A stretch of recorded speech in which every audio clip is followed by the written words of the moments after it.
Oh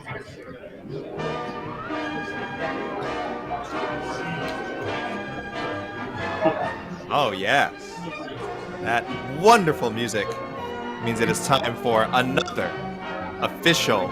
And this is the this MMA Fighting's UFC 292 official weigh-in live stream. This is the voice of your host, Alexander K. Lee. What is up, everybody? Good morning. East Coast time, 9 a.m., 6 a.m. Pacific. As you can see, the lights aren't even up yet. The sun has not even risen in sunny California, where our producer, Casey Leiden, is residing. In the other box there, you saw my best friend, Mike Heck, is joining us. Mike, you are there. You are in Boston. Correct? I am in the weigh-in room as we speak. He is back and Sean O'Malley just walked in. Yes. Oh, all right. Just letting people know on the Twitter this is happening. And then also on site, of course, we have Jose Youngs, as usual, bring us the footage. Is that right, Mike? Yes, he's sitting right in front of me. The New England boys reunited. All right. Just letting people know. Here we go. And there's New England's own John Anik.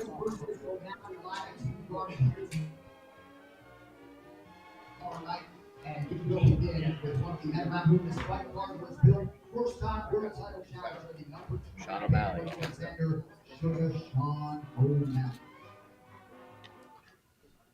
Did he say who the fight card was built around? He always says that about both main eventers. Usually. Oh, gotcha. Yeah.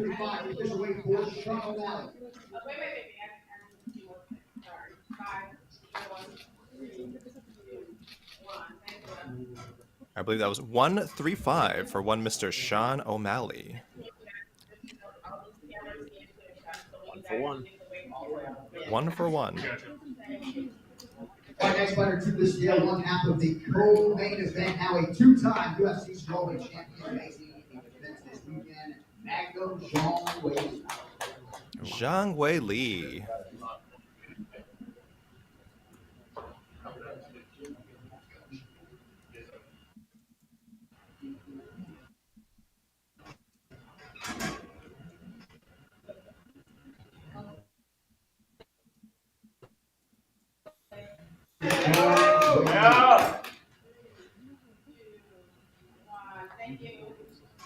Mike, did you hear that? 115. 115 on the dot. Here comes out, Joe. Here comes the other champ competing.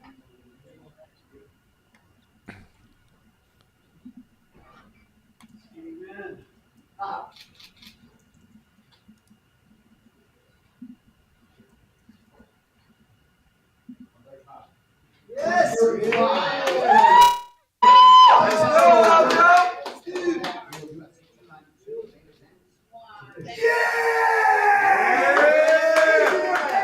Let's fucking go!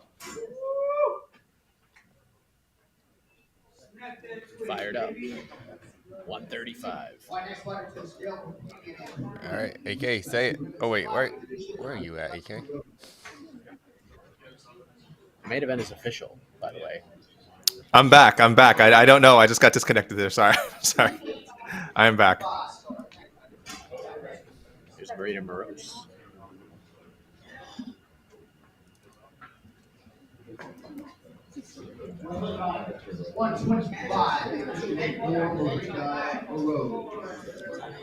Marina Moros 125. As my best friend pointed out, the main event, by the way, is official.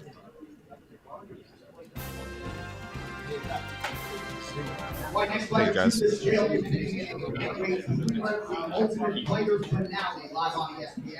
Oh, AK, this is what was built for you. Oh, I forgot to say. I'm sorry, guys. What did I say at the beginning? This was the. I meant this is not UFC 292 weigh-ins. These are the Ultimate Fighter 31 finale weigh-ins. I apologize. Called them by the wrong name. Using the wrong hashtag. I apologize to everyone. Cody Gibson. 135. 135 for Cody Gibson. This he's on championship. He's ready to step into the main event. God forbid something should happen. He is ready to step in. Kicking off the pay-per-view main card of the bantamweight division, the young Punisher Pedro Munhoz. Pedro Munhoz, the club leader, I believe, in most UFC appearances at bantamweight. I think this is number 20.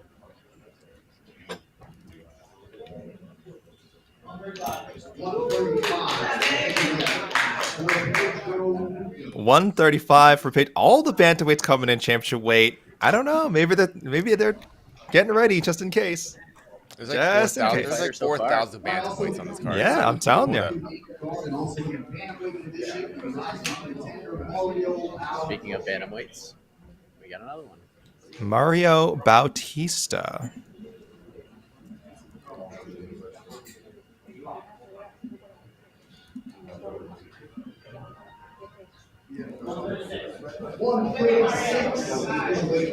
Mario 136. Batista's on weight. He apparently is not come in on the dot for the main event. But. He has no intention of fighting the title tomorrow. What a weirdo. Do they have a backup for the main that we know of? Cody Gibson. I don't think so. It's probably Should be Cody Gibson. It's probably Marlon or Pedro. They do have a number of Natty Ice. bantamweights. Natty Ice, Natália Silva. Ooh, excited for this fight. I like Silva I like Mania on the prelims.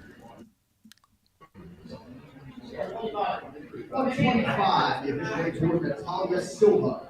125 for Natália Silva. She fights Andrea Lee, the veteran.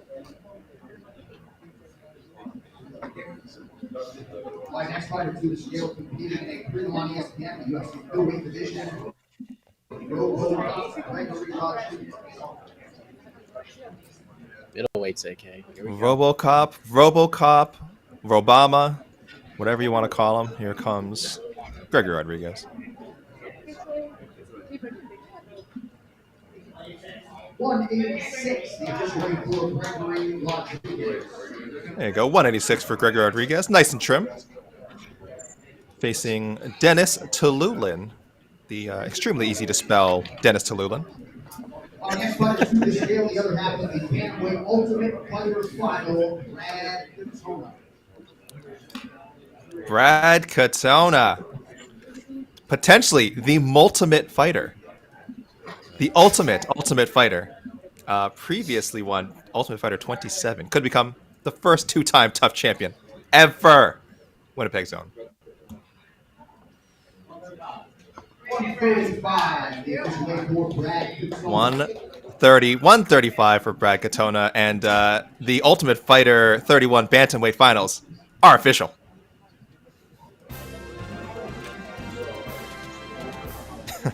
I see in the comments someone spelling Tiuliulin's last name. Tiuliulin. Yes, correct.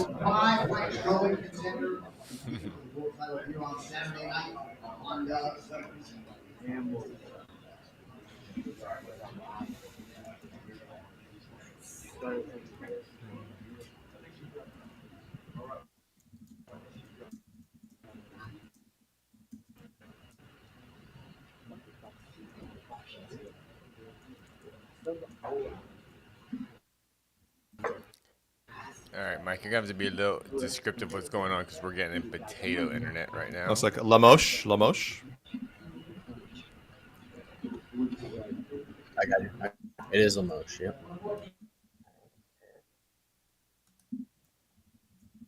UFC champion. No doubt about it. What was the weight? Another official fight, AK. What was the weight, Mike? We're not hearing anything. Hold on, I got you. 114. Wow, 114. And as Mike said, that co-main event is now official.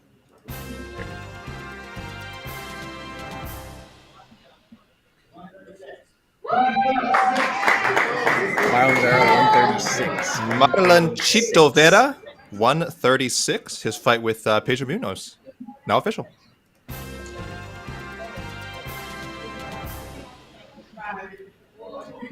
A lot of big names showing up. I don't see Tiuliulin there, so you're wrong. Middleweights. Someone is asking, was Tough 31 the worst season in the history of the show? It's not even bottom 5. It's not even. There have been way worse seasons. Trust me. Andre Petroski. Take that. No, it's bad. It's just 186. 186 for Andre Petroski, getting a big test in Gerald Meerschaert. Oh, Next man up, also get done with these weigh-ins so we can talk more tough. I know. There's the man. There's Denis Tiuliulin. The man this card was built around. The man the alphabet was built around, apparently. Yeah. Or 2 or 3 letters.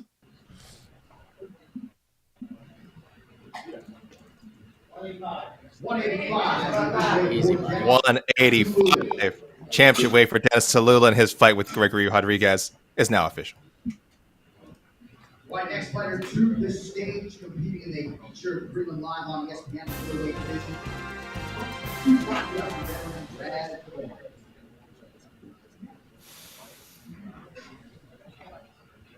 Brad Tavares.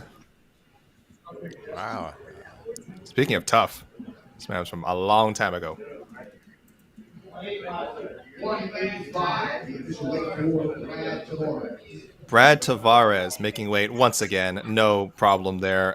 This is his 23rd UFC appearance. Did he win? He didn't win tough. Who won? He did not. Season? No, he did not win. Who won? Shame. Shame. This was the. Hold on, give me a second. This was the Tito Chuck season, which was supposed to be Tito Chuck 3, and then it never happened because Tito got injured, and then Chuck got knocked out by Rich Franklin. Hold on. 125 for Andrea Lee, and her fight with Natty Ice, Natália Silva, is now official. All right, next fighter to the scale, competing in a middleweight prelim, Gerald and We're about to have another fight become official. We got Gerald Meerschaert coming up now.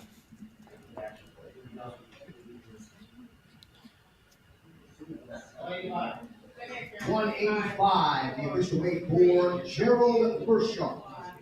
185 for Gerald Meerschaert, and his fight with Andre Petroski is official.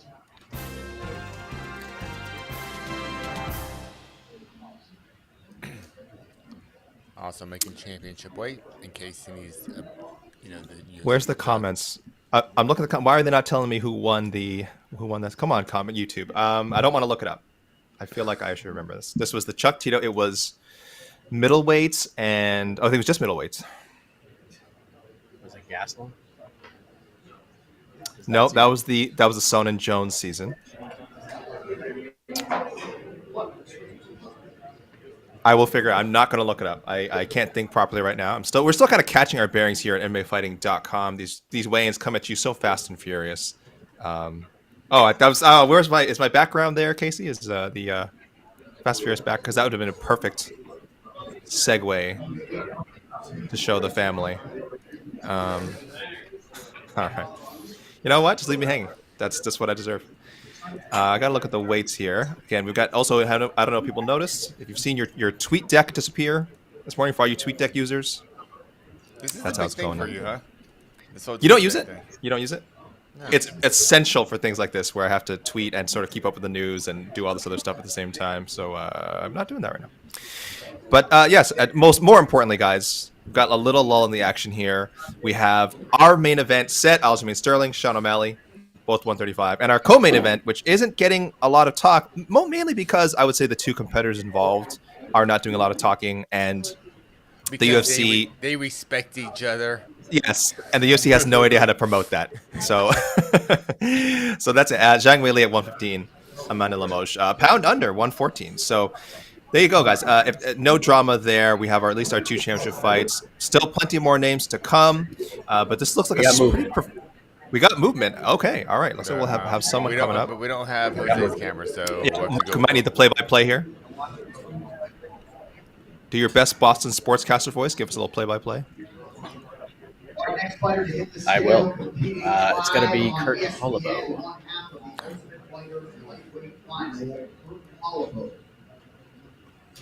I'm trying to reconnect here. He's trying to get in. Yeah. But I'll tell you what's happening. It is Kurt Holobaugh. And now you see him. All right. The story of The Ultimate Fighter 31. The comeback story of the show.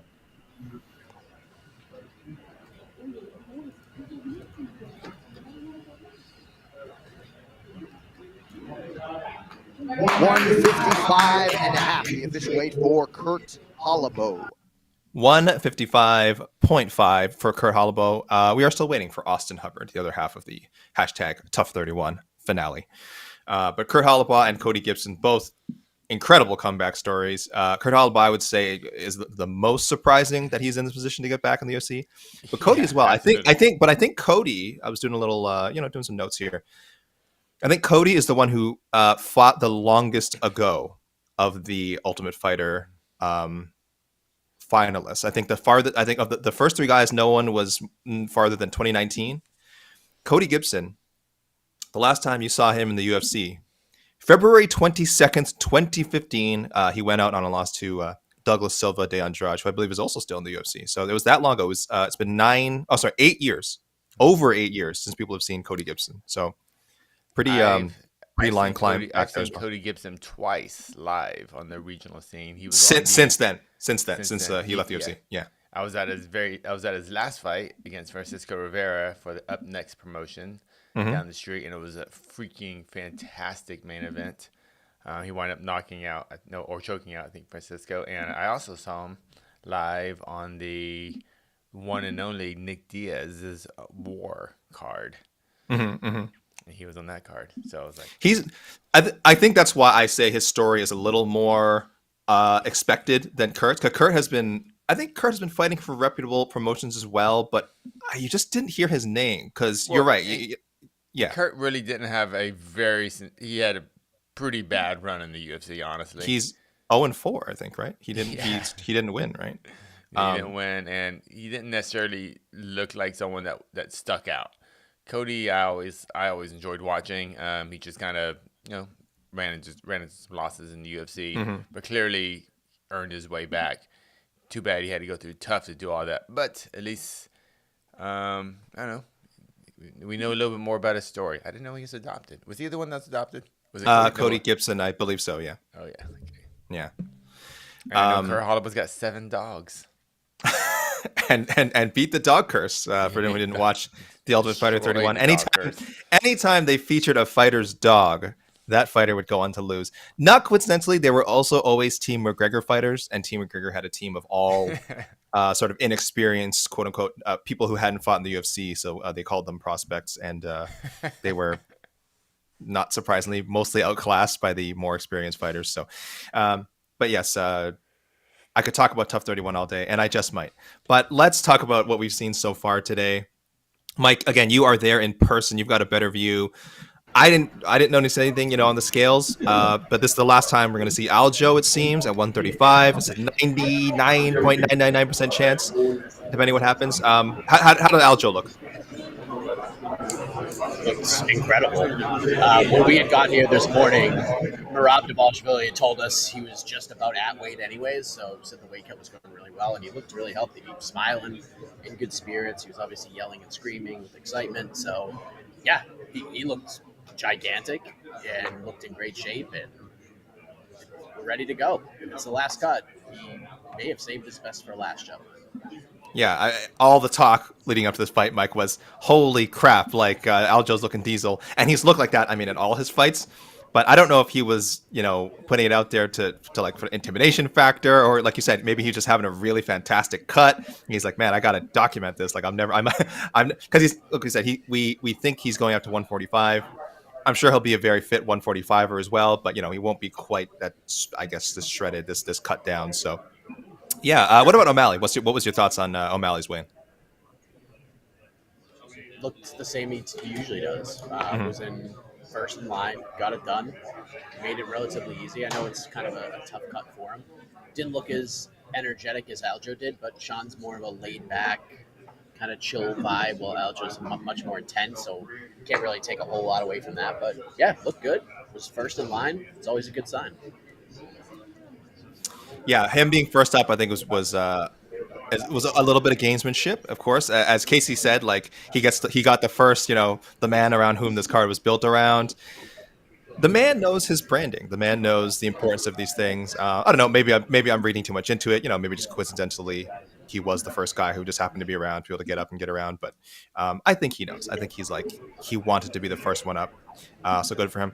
What about Lemos and Zhang? Any thoughts there, Mike? We didn't really get to see our feed cut a little bit when Amanda went up. She came in a pound under.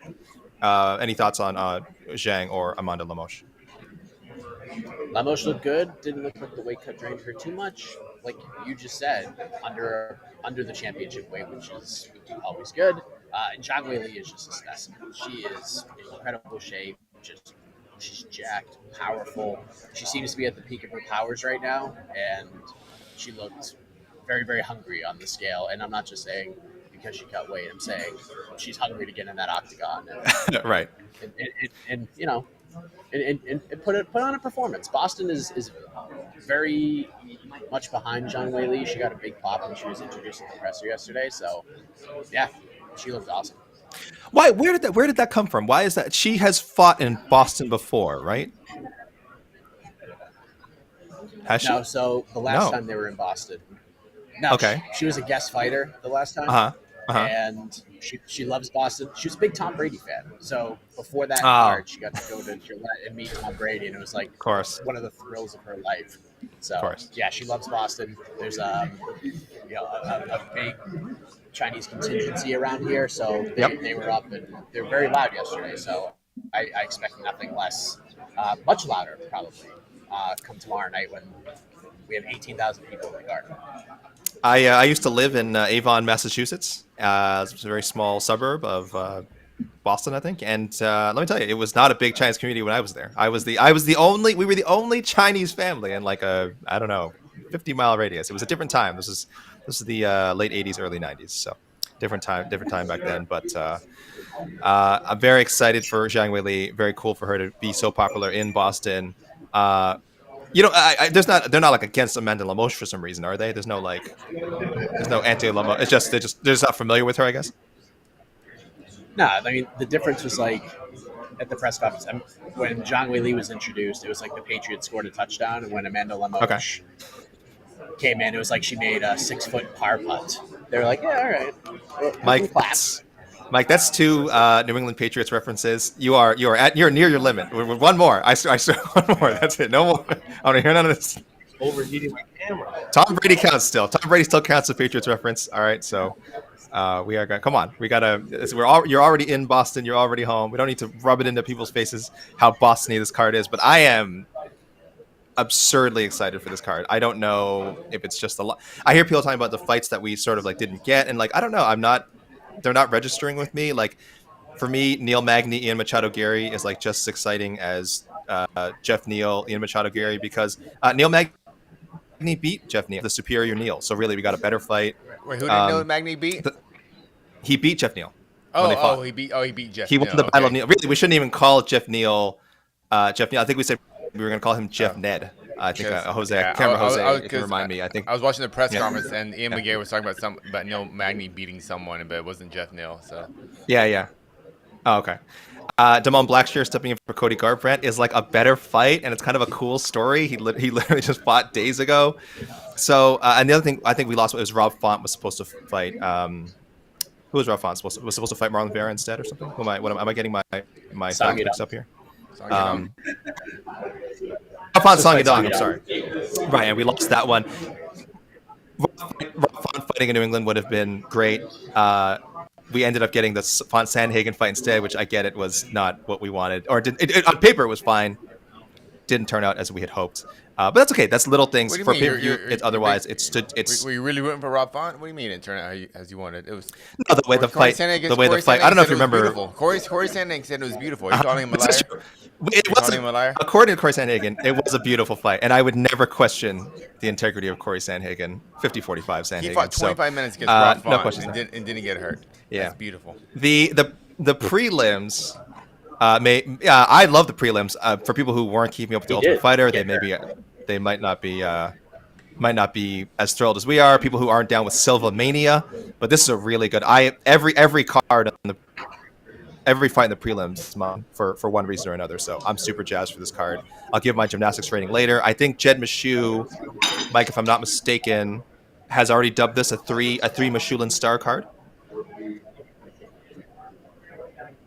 I think he did. Mike? On No Bets Barred. Okay. Yes. Yes, I believe it's that means worth spending money on a plane ticket, a decent hotel, fly from out of town, show up for this card. And I agree. I think the 2 championship fights at the top already huge spectacle, and then very strong main card and a prelims that I think are going to make people anyone who decides to come up early, I think is going to be super happy. The Chris Weidman comeback. I mean, just incredible stuff. Mike, what do you think about that being on the prelims? I have no problem with it. We've discussed the benefits of being on the prelims, the quote unquote, and the featured prelim at that. But what do you think? Should this have gotten the main card rub? After Garbrandt fell out of the Bautista fight?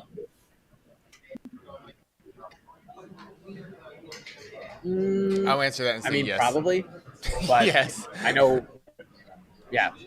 I know Mario said it. Yeah. I know Mario said at media day that, one of the big things about him taking a different opponent on short notice was like, okay, I'll fight whoever, but I want to stay on the main card. So I don't know how much influence he actually had in that decision, but I don't know. Maybe, look, you're trying to get people to go from watching on ESPN or ESPN Plus to buying the pay-per-view, and I'm sure they're going to show Chris Weidman make the full walk and the crowd going crazy for him, and it could end in triumph. It could end in heartbreak, but either way, anyone watching at that moment is going to be emotionally invested because, Anik and everybody are going to put it over as such a big deal. So if we're talking like, how do we evoke enough emotion to get anybody on the fence to buy the pay-per-view? That's not a bad one to put on ESPN. So I bet Weidman's a little bit bummed that he's on the main card, but all in all, I think it's a great story. And especially if he wins, what a great momentum. It's like positive momentum to actually start the pay-per-view. Sucks to be Brad. Yeah, there's a lot of prestige, right? It sucks. Sure. Yeah, there's a lot of prestige to being I hope that a main card. I love that guy's story. And then Brad, come on, Brad. Let's go, Brad. Casey, this is not the first time for Brad. Lose the fight, Brad. This is not the first time he's been in this position. All right, let's look at the people that Brad Tavares has fought, where he has clearly been the B side, and the UFC's hoped, probably hoped that he would lose. Yoel Romero, Robert Whitaker, where is it? Izzy. He fought Izzy. He was clearly a litmus test for Izzy. Edmund Shabazian, when Edmund Shabazian was on his way up, that was his last win, I think.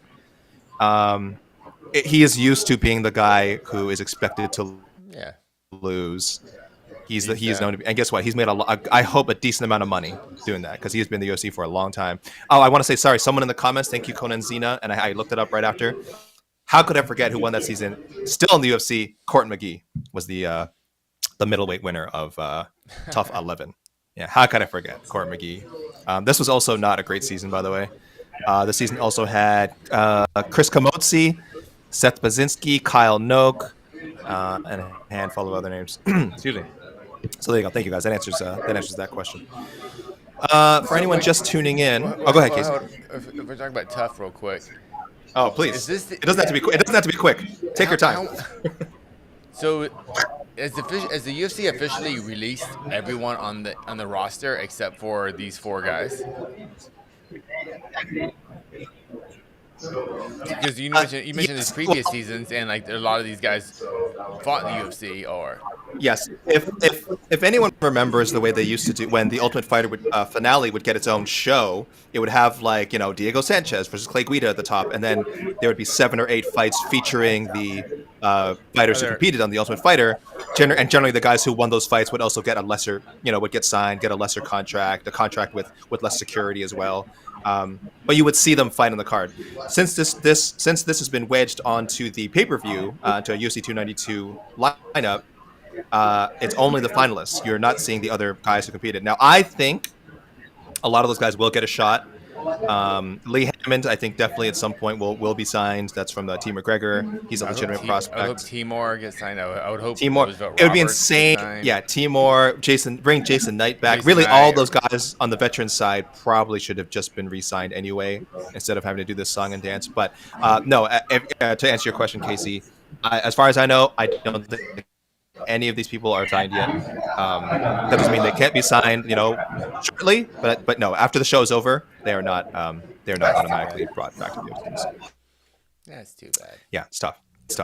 Someone asking, screw you, asking, what were the worst seasons in your opinion? Again, I could do on this all day. I will just say the Edgar Penn season was the worst. It gave us Corey Anderson. It gave us a good champion in Corey Anderson, and I think Eddie Gordon, I want to say, won the other division that year. But the season was so boring. Nobody wanted to be on it.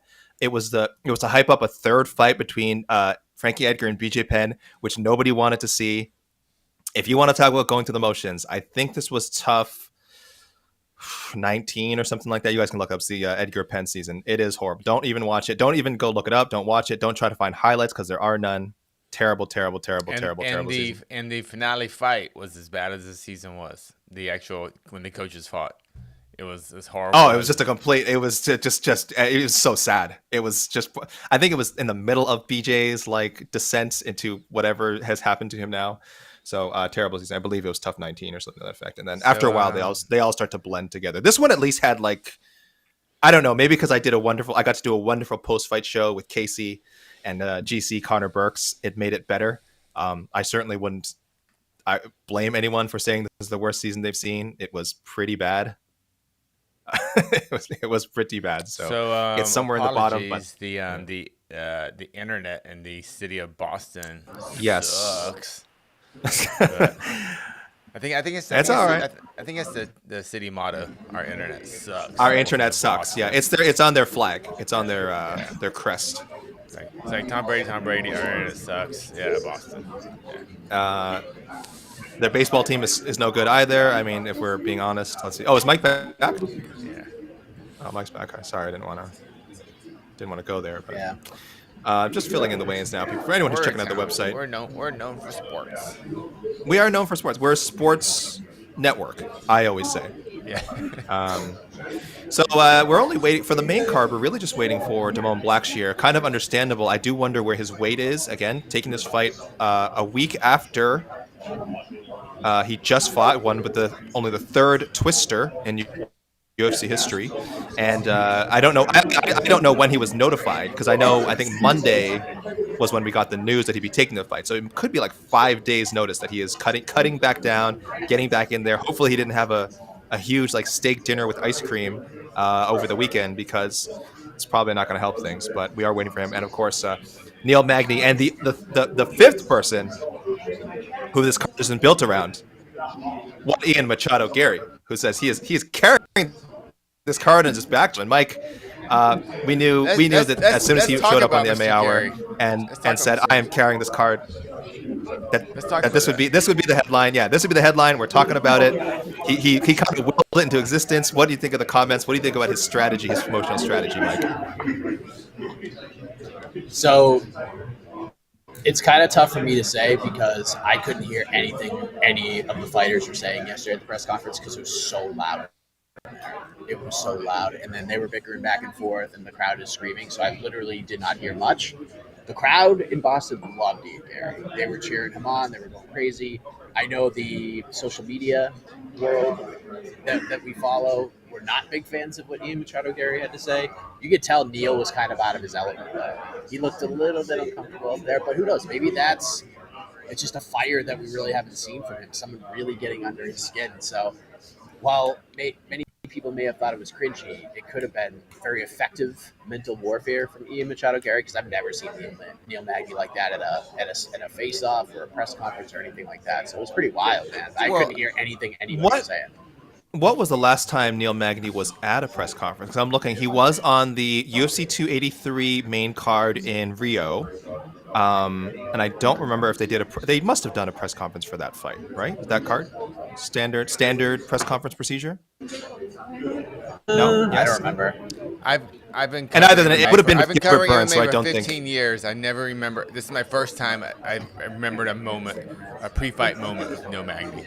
Yeah, I mean he's not on pay-per-view. So before 283, the last pay-per-view he was on, it was 1, 2, 3, 4, 5, 6 straight cards dating back to 2020 that were Apex cards or UFC or not pay-per-views that were non-pay-per-views. So Neil Magny is not a podium veteran. Let's put it that way. Hey, I man. can understand either I being uncomfortable thought- or just sort of unwilling. Yeah. I thought Garry stole the Yeah, or- the press conference. Honestly, You're on the Garry train. You're on the IMG train, as well, I've been I calling wasn't it. on the Casey, you whole. think This he car is? was built. This car was built around me, but although if you take away outside of America, he might have a bigger following if you count just Europe. Oh, you're pulling the footy card, the footy card when people go but that's not not the important part. The important part Yeah, is like no. I really liked him going after Magny for the horrible things Magny said. And Magny Was it related to what we were discussing in the Slack earlier today? Yes, but was it him that? beating other people other than Oh, yeah, that's bad trash talk. That's terrible I mean, trash talk. I don't think it's bad trash talk. I think Neil said something kind of repulsive. Uh-huh. And No, I'm not saying Gary's trash. Well, Neil said it. He was trying to trash talk someone, right? When he said it, when Jeff Neil's, not Jeff Neil, Neil Magny, right? yeah. Oh yeah, Neil Magny's trash Yeah, talk. Yeah. that was bad trash. I'm saying Neil Magny saying that was horrible No, trash talk. sorry, I missed. Yeah, terrible. Yeah. I don't know why. That's not Magny's lane. Oh God, That's not your lane. Stay out of that, Mr. Magny. Stay out. You just be that top 10 watch away and do your thing or whatever you've been doing for years. We don't watch no Magny fights for the pre-fight trash talk. I just want to see some of the comments here. Anthony L saying, Garry lost that presser and made a fool of himself. He put himself in the cringe category, so someone not a fan. Screw you saying, Gary's kind of lucky that it was Neil Magny and not a decent trash talker in front of him. There's probably some truth to that as well. Mike, how bad will it be?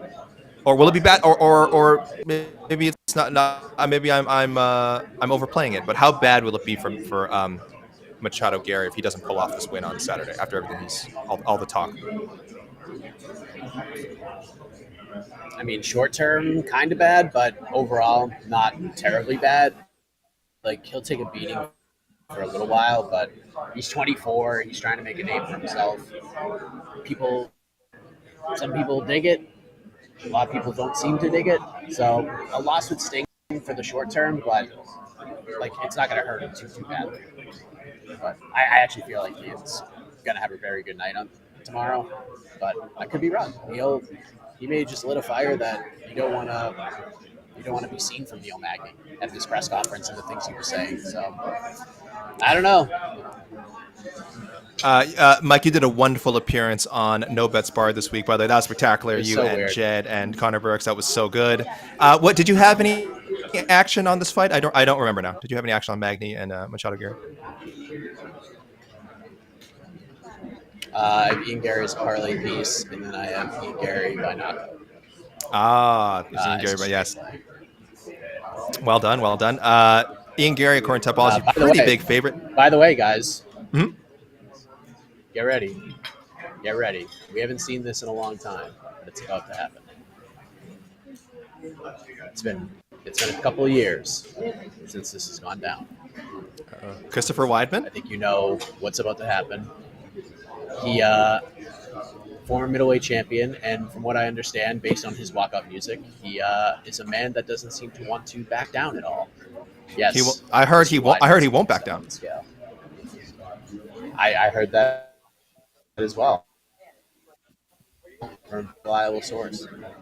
Here he comes. He's certainly not going to back down from the scale. Because here he comes, the All-American. Take your time, Mr. American. Panic about the King of the intro. He could take all the time he wants. It's been a while. Let him soak in the moment. Poor Brad Tavares. All right, ladies Don't and gentlemen, feel bad. next fighter to the scale back for the first time. UFC middleweight champion, the All-American Chris White.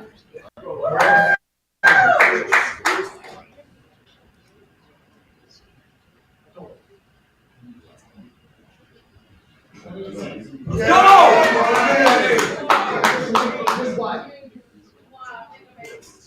Sorry, Mike. Could you repeat that?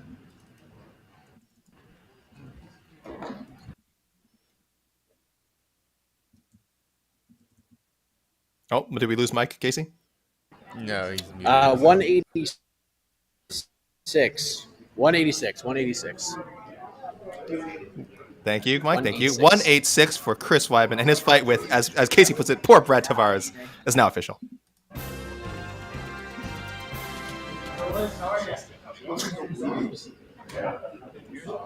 Don't feel bad for Brad Tavares because he's probably getting a position to lose. Brad Tavares, Casey, feel bad for Brad Tavares because he's probably made less than $1 million total in his UFC career. That's what you should feel bad for Brad Tavares. The Hawaiian native Brad Tavares, and we know Hawaii's going through some really tough times right now. Yeah. So, More so that, I think that more so is weighing on his mind, I would imagine. Yeah, I don't know if he has any. I know a bunch of fighters like Kendall Grove and have had lots of bad things happen to them and their friends in Maui. I'm not sure about Tavares' situation, but hoping for the best. Yeah, a lot of Hawaiian fighters in MMA, of course, and I can only imagine, that region of Maui, what everyone from Hawaii is going through. It's just so terrible. So people are out there, and you can find some way to donate, contribute. Obviously, do so. If you want to donate, visit Bellator fighter Elima McFarland's Instagram page. She's raising a lot of money for Maui. I think she's part of a fundraiser that's raised over $1 million. So she's doing great work right now. So if you're interested, every little bit helps. $1, $2, whatever. And I think you got, and big props to the UFC. I think because I think they donated $1 million to the some Maui relief fund. So thank you for the UFC. That's huge. Yep, good job in the UFC for doing that. That's huge. I wanted to go back to talking about Magny and Machado Garry for a second, just to say on Tapology, Machado Garry minus 485 favorite, huge favorite. And 90% Casey, 90% picking Machado Garry to win, 66% by KO. So, Mike, it's a pretty safe bet. It's a pretty safe bet, I think. I like Magny's chances. I think he's a live dog, but the circumstances aren't great. I think coming in short notice is gonna be tough. And Machado Garry's legit. I think Machado Garry's legit. How high do you see this guy's ceiling, Mike? How close is he to fighting for that title? I hope he's not too close. I mean, getting a win over Neil Magny is obviously going to put him in a big spot, but I'd like to see him get 3 or 4 or 5 fights inside the top 15 before we even have this conversation. Like, we could talk about the ceiling and how high it could be. No, you know what I'm saying, like, in general. Oh, I think so. But just in general. Magny is number 11 in the UFC rankings. Okay. Magny's number 11. Yeah. Yeah, so even if he fights number 10 and then number 9 and then number 8 and then makes the jump, like there's no need to rush him, is what I'm trying to say, because once you get into the the Shafkat, Bilal, Colby territory, the matchups get a little tougher for him based on his style. So there's no and let him evolve over this amount of time as it takes to get him to the belt. He's only 24 years old. He's got to get his shot, but there's no need to rush him in there right now. Yeah, and I hope they're not too fixated on like keeping his undefeated record. Like it's great. That's great to be undefeated, to have that mystique. It looks awesome when a guy can go, oh, he's 8-0 heading in the UFC, heading into a title fight. But even like if he fought someone tough and lost, and like that could benefit him so much more in the long run. So I hope they're not doing them. I think you're right, Mike. I hope with the matchmaking, they're not just thinking, gosh, how do we get this guy like to a title fight as quickly as possible? How do we give him the path of least resistance? Because if they want him to last, if they want him to really be a long-term star and actually someone who can win the belt, he has to go in there with someone. Like if he fought like Gilbert Burns and lost to Gilbert Burns, that is not the end of the world for Ian Machado Garry. Like it just wouldn't be. It's that Gilbert Burns is just that good. And then he bounces back from that, gets a couple of good wins, again, hopefully in the top 10, he'd still fight for the title. So undefeated is great, looks awesome on the resume, but he has the potential to be a champion, and sometimes that means taking an L. But yeah, a big fan. He's 25. He'll be 26 in November. Very young, very early in his career, and carrying UFC 292 on his back. That is for damn sure. So he says. Mike, what do you think of co-main? Again, we can talk about the main. Well, we've been talking about the main, I think, ad nauseum for weeks on end now. What do you think about the co-main? What's the most intriguing aspect of this fight to you? The fight itself, or in regards to either fighter, what is jumping out at you, sir? I mean, if you listen to Novet's part, I feel pretty confident on how this is all going to play out. But I guess the big question is, can Amanda Lemos land that big shot? Can she catch her at any point in this fight? And if so, how will Zhang be able to react to it? Because I feel like in a lot of people's eyes, Amanda is being slept on in this fight. But I feel from a stylistic perspective, this is a super dangerous and tough matchup for Amanda Lemos. So, but she does have that game-changing power where she can land a big shot and get you out of there. So I feel like Zhang Weili is very well prepared. She even said at Media Day that even before they announced this fight, they've been talking about booking this matchup for months. So she's been preparing, getting ready for Amanda for a really, really long time. So it's just, can Amanda land that sort of Hail Mary shot, that big game-changing shot that changes the course of the fight? Otherwise, I feel like this is going to be a kind of I'm not gonna say a showcase fight for Zhang Weili, but a very good first title defense in the second reign. Yeah, I know what you're saying, Mike. You're not overlooking Lemos, but all great champions have these fights during their title runs against, maybe not the top name that people want to see. In this case, that'd be Yan Xiaonan or Tatiana Suarez, but certainly a credible challenger. And I think Valentina's a great example of this. I think Valentina's title run. Listen, people can make light of some of her title defenses, but I think I'm going to jump back here. I want to be specific with some of these names. I think like a Caitlin Chookagian was a very credible challenger. I know she's the decision queen, and people will can joke about me Chookagian all the time. Lord knows we've done it, and Valentina just took her out in like a very workmanlike performance, finished her. That I think is what I'm kind of with you. That I think is what could happen with Zhang here. Is like Amanda Lemos is not a bad fighter, but I think Zhang might make her look like a bad fighter. That's how good she is. So yeah, definitely leaning towards Zhang. But boy, Lemos is I can't use this word enough. Is dangerous. It sounds like you're saying the same thing for Lemos and O'Malley. Almost the same thing. A bit. Except I think there's a chance that O'Malley can win a decision. Win what? I wouldn't pick it because I'm going Sterling all the way. Listen, I'm going Sterling all the way. If by some chance Sean O'Malley has D1 level wrestling defense out of nowhere, I think he can win without being able to knock Aljamain Sterling out. I don't think that's going to happen. I think Sean O'Malley's getting put in his butt early and often, and Aljo's going to either submit him or win a comfortable decision. But if this were to somehow stay on the feet, I don't think he needs to win by knockout. I think he could outstrike him over 5 rounds. But again, this is a similar remote. So I'm giving him more than a puncher's chance because Lemos, I feel like, has to knock Zhang Weili out. I don't think she just wins a 5-round striking battle. I don't think that happens. I think Zhang is better than her in that regard. O'Malley, again, if it was somehow able to stay on the feet, has a chance. So it's a bit of a difference there. I think he has more than a puncher's chance. Has Amanda Lemos really been dominated on her feet by anyone? No, but I wouldn't say she's really who is she dominated over via decision? Who has she gone the difference with and just straight up dominated? For decision? No, that's the thing. Right. Look at the Angela Hill fight, right? I think Angela, and I actually had Angela winning that fight, but it was a close fight. There was some there were some holes. There were some holes there. She's a good striker, but I just can't. I don't think she's going to win a decision against Zhang. I think she has to get a finish. And again, and if I were picking O'Malley to win, of course I'm betting finish. But I think there's a world where he wins a decision. I say this because of the Petr Yan fight. I think the Petr Yan fight is so fresh in my mind. People can dispute that decision all they want. Very competitive 3-round fight. And again, we saw that O'Malley could win a decision, whether he deserved it or not. Excuse me, guys. Certainly up for debate. But he did. He won a decision against, I would say, one of the best boxers in MMA pound for pound. So it's funny. The main event, I had Yan winning both fights against the last fight against Sterling. I had Yan winning in the last fight against O'Malley. I had Yan winning. So the last you Yan winning both the decisions he dropped against these two guys. Yes. The rematch, the Aljo Yan rematch, and the O'Malley. Yeah.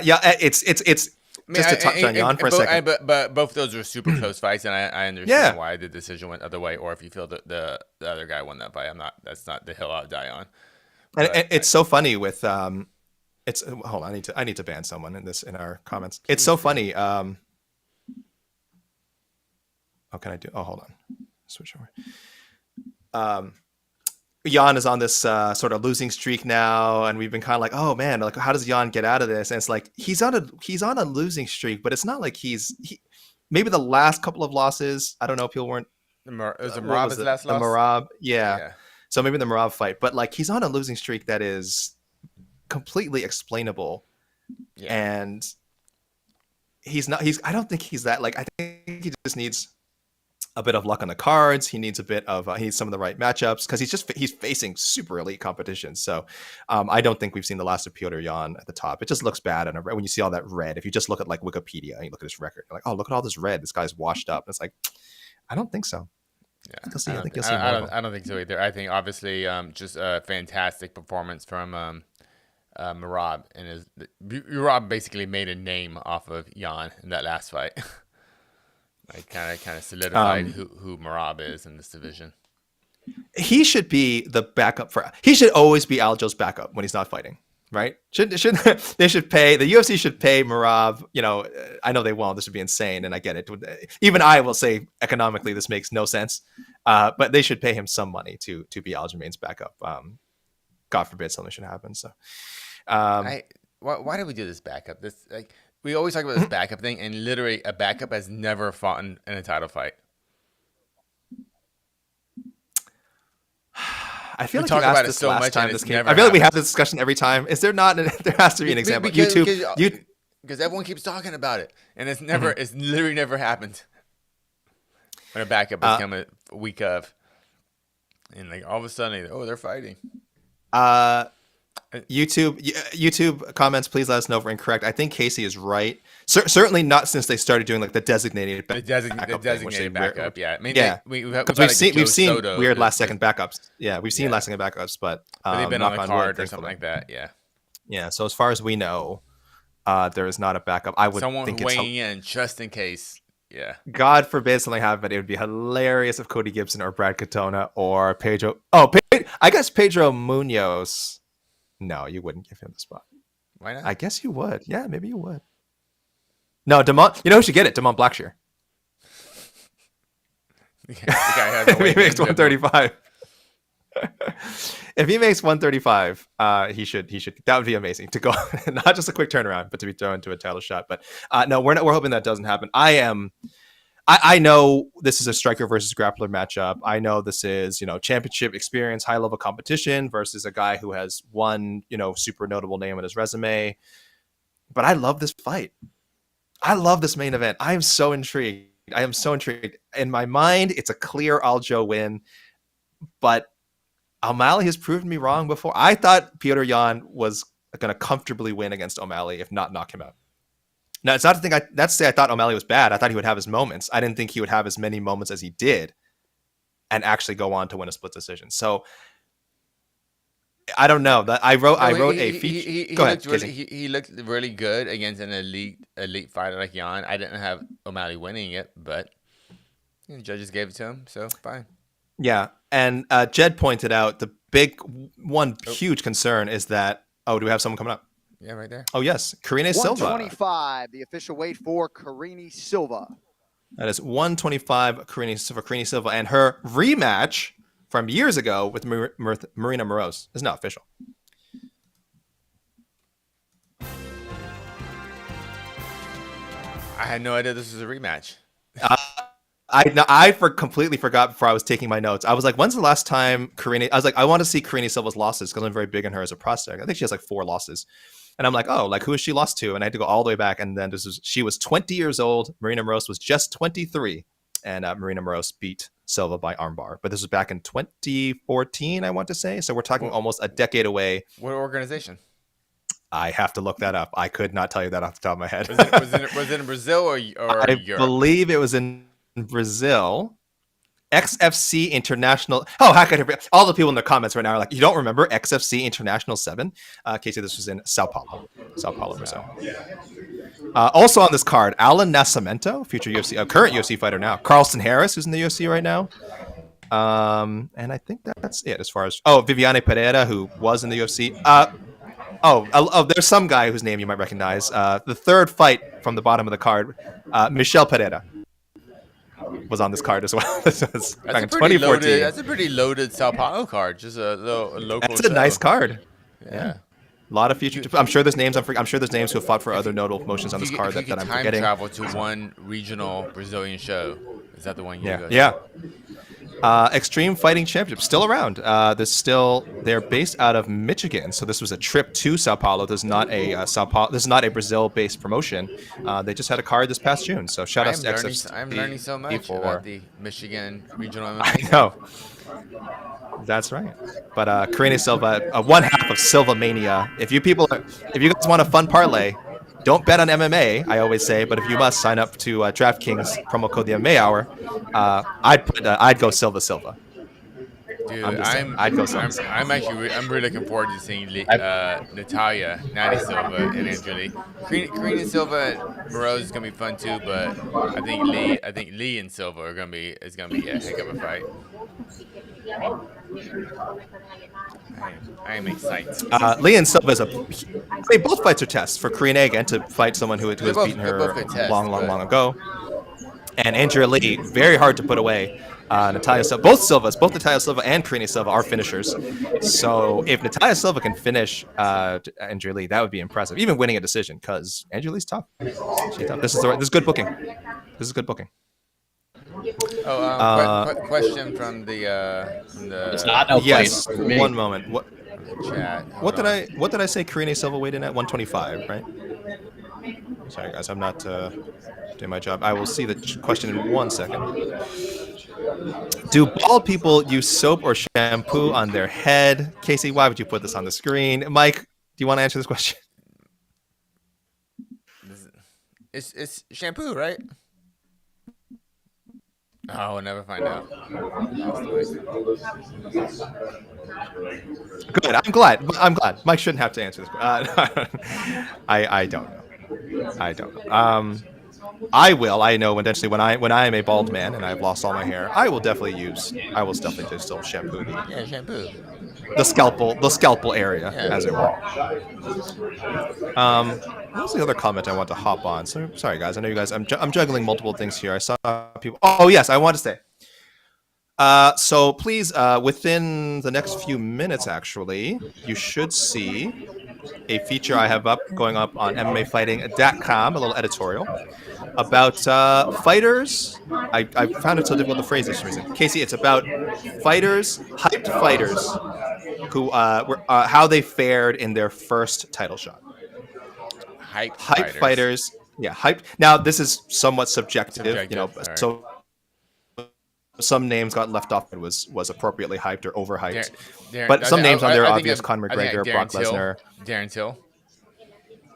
Darren Till was one of my main motivations because I think he is the most similar comparison to O'Malley in a way. I think O'Malley has done a little bit more, but Darren Till was very much being hyped. And if I recall correctly, was either a pick'em or, depending where you looked, favored to defeat Tyron Woodley.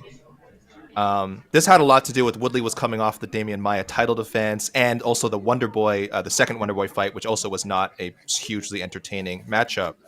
So it was two kind of back-to-back fights where people did really not love. confuse boring with bad.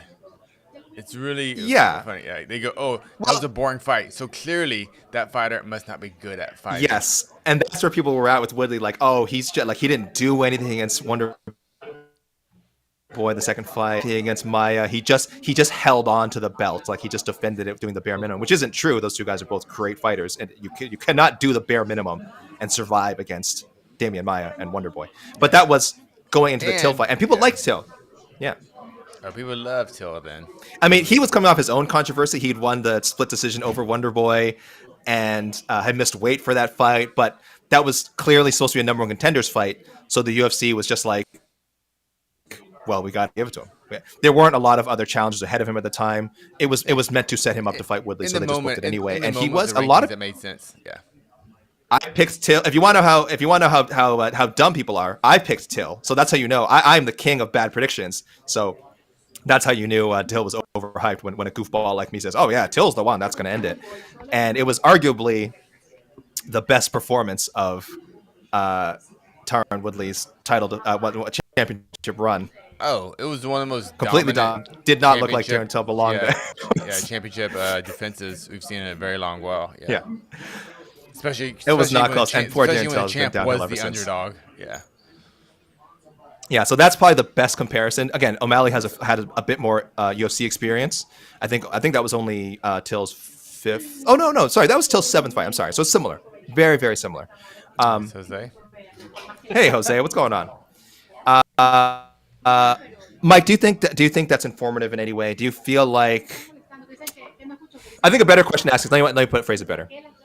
If Sean O'Malley wins, and let's say he wins in impressive fashion on Saturday, no more controversial decision, wins either KOs Aljo or wins a convincing 5-rounder, where would this rank to you as far as the most impressive, just rockets to the top of the UFC? Where would this rank?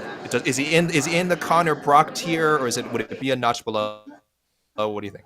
Also considering how good the champion is that he's facing as well. I couldn't. It's right up there. It's absolutely right up there, considering how big of an underdog he is, how just kind of over he is, but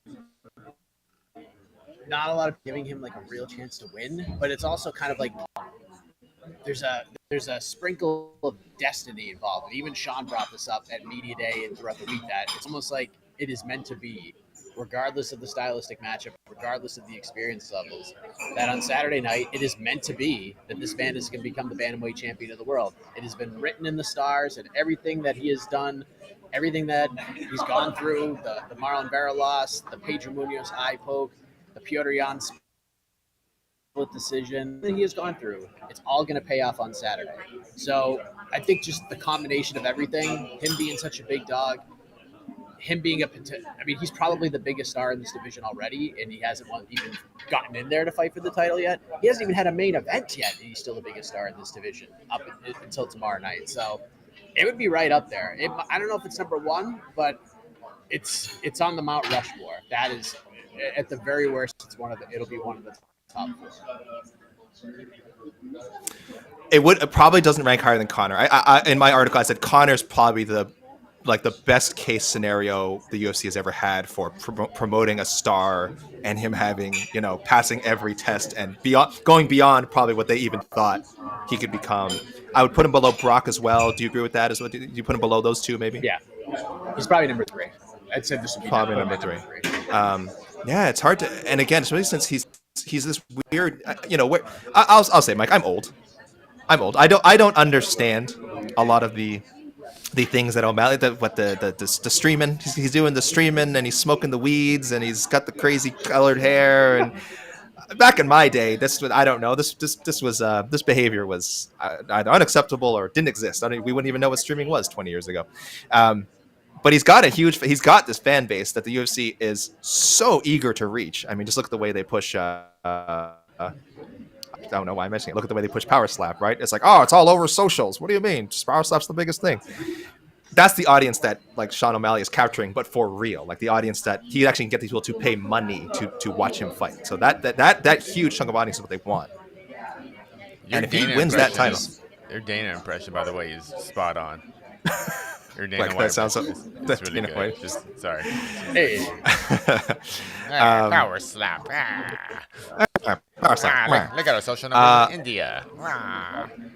There is an untapped audience out there that is dying to see Sean O'Malley win the title, and I really People have changed. People have changed. Hmm? People dominant champs are boring. We say this all the time. People want change. This is true. Even Anderson Silva had his moments where people were like, because he had some bad fights. GSP had some bad fights, right? Live long enough to become the belt. Some bad fights. That's sort of thing. is Israel Adesanya? Israel Has bad Adesanya. fights. As well, the Yoel Romero fights, and he was the worst guy in the world. It's like, oh, this guy sucks because he didn't want to throw down with Yoel. Valentina Shevchenko's had some very bad fights during her championship run. Every champion, when you're around long enough, is going to have fights that people are forgettable. That's just it. That's just how it is. You stay around long enough. Except Ronda Rousey. Yeah. By the way, I did not include her. For anyone who's the article is live now. People go to MMAfighting.com right now and watch that. Read that article while you're waiting for the rest of these weigh-ins. Yeah, I didn't include Rousey because she was already the Strikeforce champion. They kind of just brought her in as the champion. Yeah, I think her first fight against Carmouche was technically a title defense. I think they called it a defense of the UFC title. It was not for a vacant title. I'm sure there's other people on the a list that I could have mentioned, but it is fascinating to see. We always talk about how the UFC could be better at building stars. Go ahead, Casey. Yes, Cody Garbrandt is in there, of course. Okay. He's an interesting case because I think name value wise, he wasn't like super big, but there was a lot of intrigue there because he was carrying on the legacy of Alpha Male, you know, the enemy of Dominic Cruz. I got a good bunch of knockouts. He was only 25 years old, but the way he won, he looked the part, and he looked the part. Like when you look at Cody Garbrandt, where were you when? What? Yeah, Mike, where were you when that fight happened? Because where was this? This was in the arena. Oh, this is in Las Vegas. I watched it in the arena. It was amazing. See, you were there. Mike, were you there as well? You were both there? Which one? UFC 207, Las Vegas, Cody Garbrandt versus Dominic Cruz. Were you? Did you cover that? I was at a buddy's house watching it, and we were all blown away by the performance. That was one of the best in-arena experiences I've had for a championship fight that I kind of wasn't expecting. Yeah. I mean, I expected Cruz to win that fight, and that fight was crazy. See, where are you? Exciting. Where are you actually when that's happening? Where are you? Are you with Esther? Are you cage side? No, I'm not cage side. I'm kind of. I watched it from where the fans were.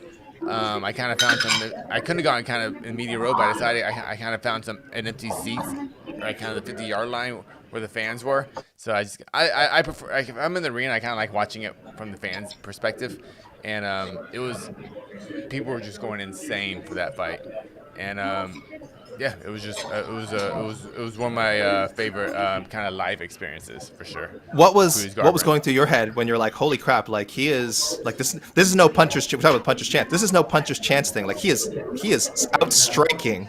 He is convincingly outstriking Dominic. What was kind of going through your mind? Dropped Dom like 4 or 5 times. No, the fight wasn't one-sided, but I mean there was back and forth, but clearly Cody won. I was just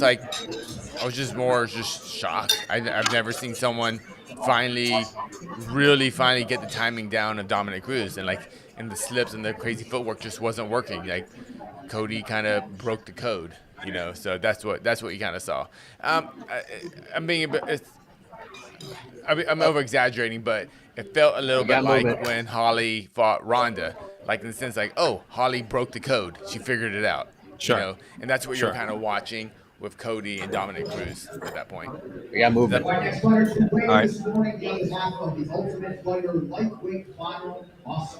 All right. AK. Thank you for that insight, Casey. And now we have Tough 31 finalist, lightweight finalist, Austin Hubbard.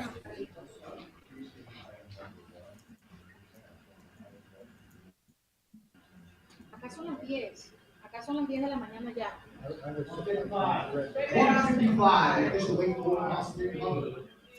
155 for Austin Hubbard, and the Ultimate Fighter 31 lightweight final between he and Kurt Holobaugh is now official. Our next fighter to weigh in for the second time in many weeks, live on pay-per-view in the bantamweight division, Damon Blackshear.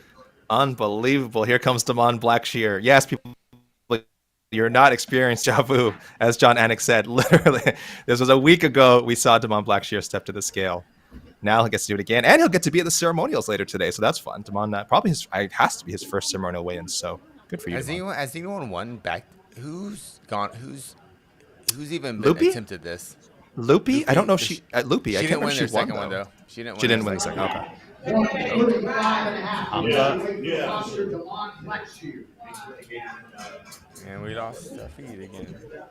135.5 for Damon Blackshear, and believe it or not, his second fight in a week against Mario Bautista is official.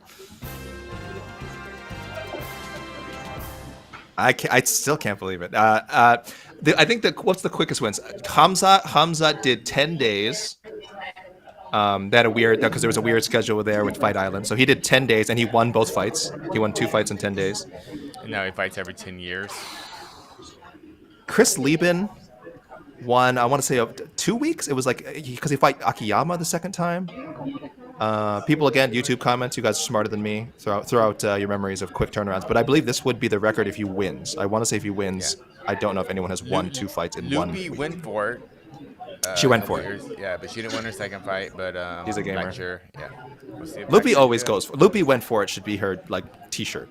Like Loopy, I would wear one of those. Loopy went for it because I don't know where her career goes, but that certainly sums up.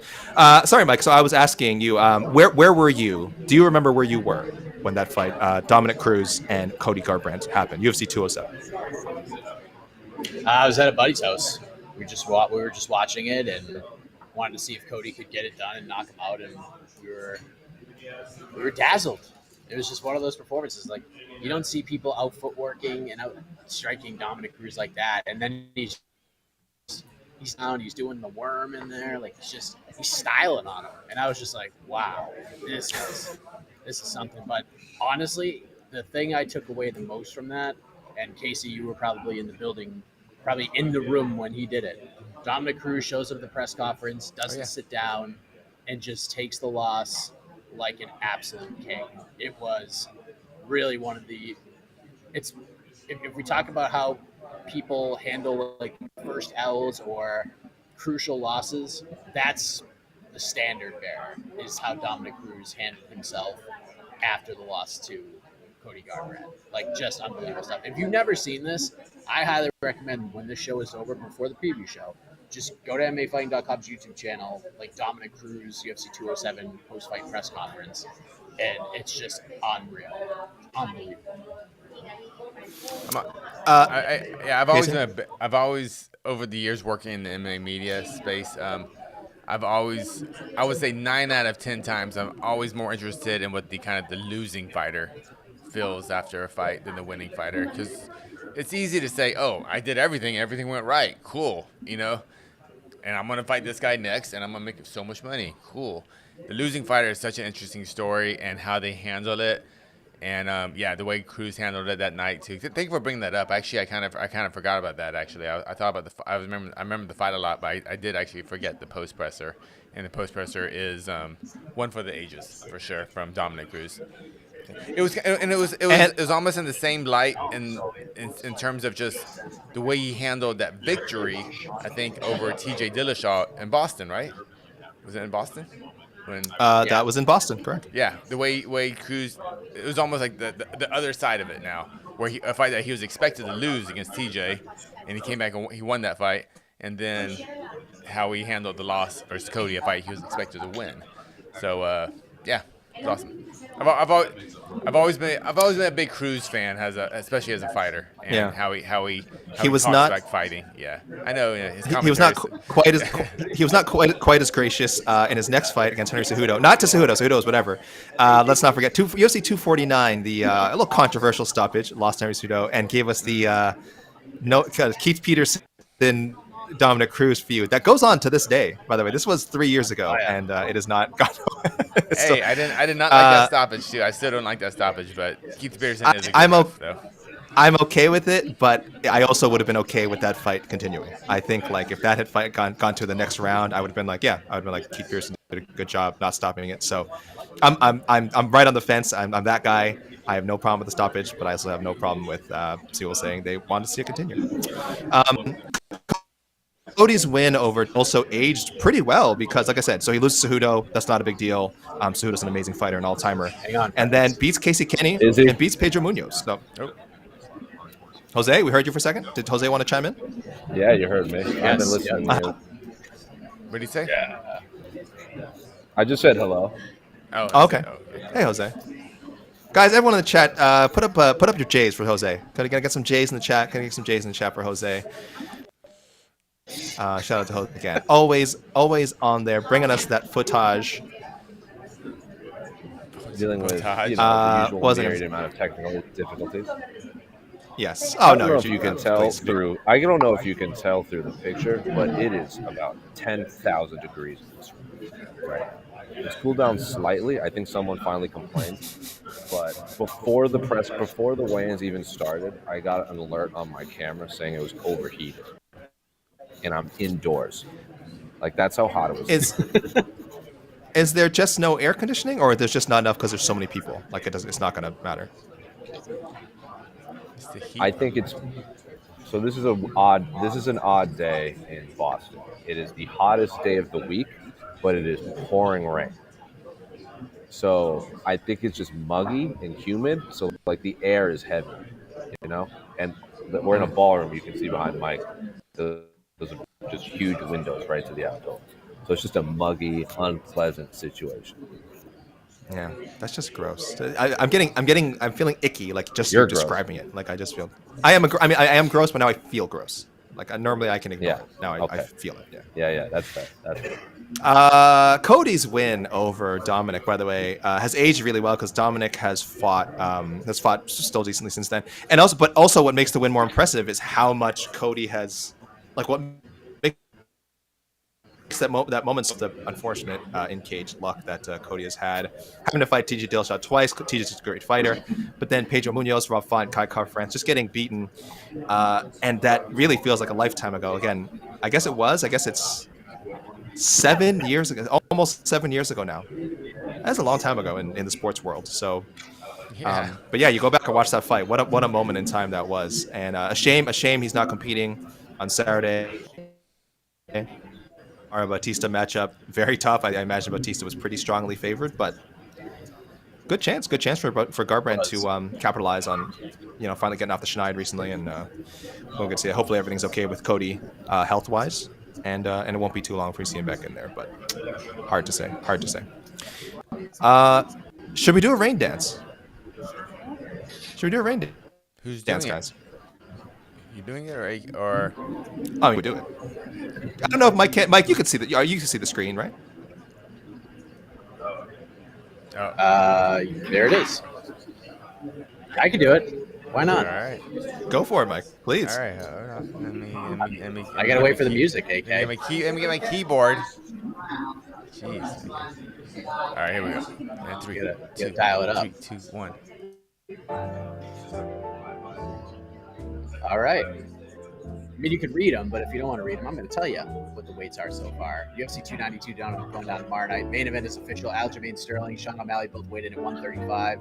The co-main event for the strawweight title is official. Zhang Weili 115. Amanda Lemos weighed in at 114. Still waiting on both Neil Magny and Ian Machado Garry.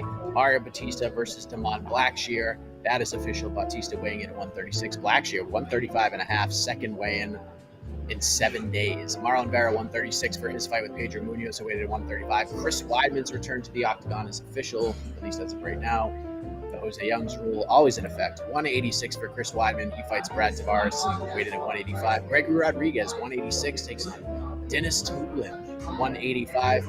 The tough 31 lightweight title fight is official. Kurt Holobaugh 155.5 taking on Austin Hubbard, weighted at 155. Cody Gibson 135 is a tough finale bantamweight title fight against Brad Katona. Gerald Meerschaert 185. He battles Andre Petroski, weighted at 186. Andrea Lee 125 takes on Natty Ice. Natália Silva, who also weighed in at 125. And the opening bout, an interesting one. At women's flyweight, Marina Barros 125 takes on Karine Silva, who also weighed in at 125. Back to you, AK.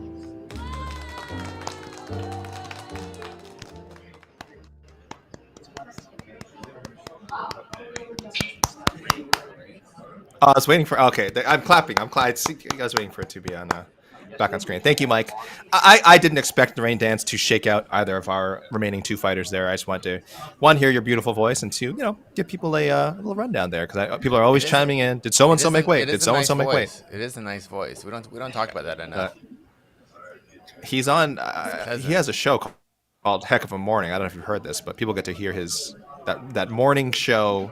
Heck of a voice. Drive to work voice. Yeah. Well, I guess people might be already at work by the time the show comes on. That's true. Yes. So there we go. Only two people remaining. Neil Magny, Ian Machado Garry. I'm not super worried about either guy. Every time I say this, I feel like there's a 50-50 chance the person's going to miss. But in this case, I'm very confident. Neil Magny. I don't recall him ever missing or really having issues, do you? No, sir. No, sir. There's a reason he is the career leader in UFC wins at 170 pounds with, let me check quickly here. 21, excuse me, guys. 21 wins, the most by UFC welterweight, going for number 22. The most appearances as well. This will be UFC appearance 31 for Neil Magny. That is not a typo. This man has been fighting for the UFC since 2013, so for over 10 years now. Wow. Speaking of, here he comes. Neil Magny. Neil Magny. Annex doing a spot on the weigh-in show, I believe, so maybe delayed. Nope. I will get it ready. Sending him right up. Here comes Neil Magny. Here comes Neil Magny. By the way, a lot of J's in the chat for Jose. A lot of love for Jose. A lot of J's.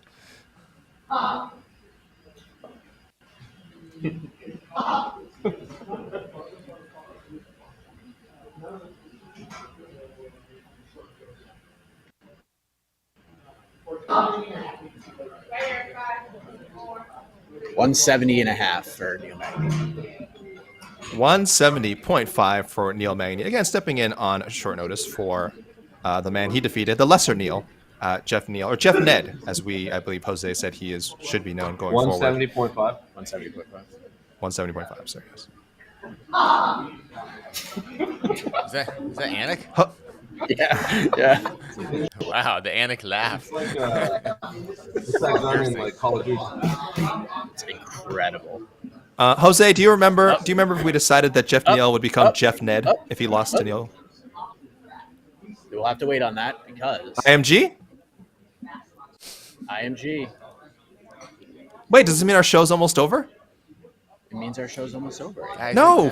We still have Mike. 38 minutes to talk about tough. Don't worry. Mike, stop him.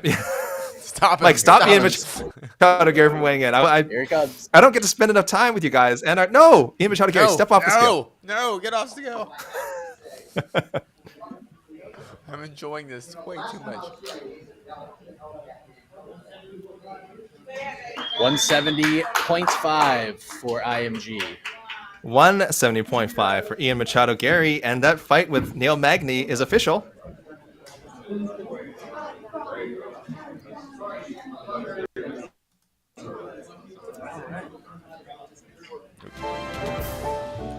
Whoa, music's still going.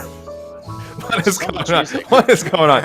I was going to say, that's official, and our whole card is official. I'll let Mike do the rundown, but I will just say this is 13, we got 13 fights here.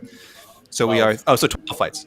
So we are 12 for 12 on the weigh-ins, all 24 fighters coming in, some people coming in under, several coming in on championship weight. Wow, that was good. And I think this is expected. I'm trying to see if anyone on this card really has significant history. The only worry would have been like Damon Blackshear having to come in on short notice, but clearly he kept himself on point. So good for him. Well done, Damon Blackshear.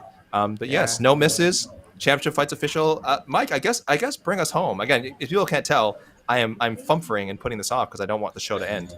But let's be professional, Mike, and go ahead. I know you just had to do this, but let's run it down again. Hey, one more time. Aljamain Sterling, the main event for UFC 292, official for the bantamweight title. Both fighters 135 on the nose. Zhang Weili, strawweight champ, weighed in 115 for her title defense against Amanda Lemos. You just saw Neil Magny and Ian Machado Garry successfully weighed in at 170.5 apiece. Mario Bautista weighed in at 136 for his fight with Damon Blackshear. Back 2 fights in 7 days, 135.5 for Blackshear. Marlon Vera 136 takes on Pedro Munhoz, weighted at 135. Chris Weidman weighted at 186 takes on Brad Tavares, weighted at 185. Gregory Rodrigues 186 against Denis Tiuliulin, who weighted at 185. Kurt Holobaugh versus Austin Hubbard. Tough lightweight finale fight. Holobaugh 155.5, Hubbard 155. Cody Gibson versus Brad Katona, the bantamweight tough finale fight. Cody Gibson 135, Brad Katona also 135. Gerald Meerschaert 185 for his fight against Andrea Petroski, weighted at 186. Andrea KGB Lee 125 takes on Natty Ice. Natália Silva also weighted at 125. $25 each for Marina Moros and Karine Silva. They will kick off the festivities at the Garden tomorrow night, both weighing in at 125 pounds. Gentlemen, back to you.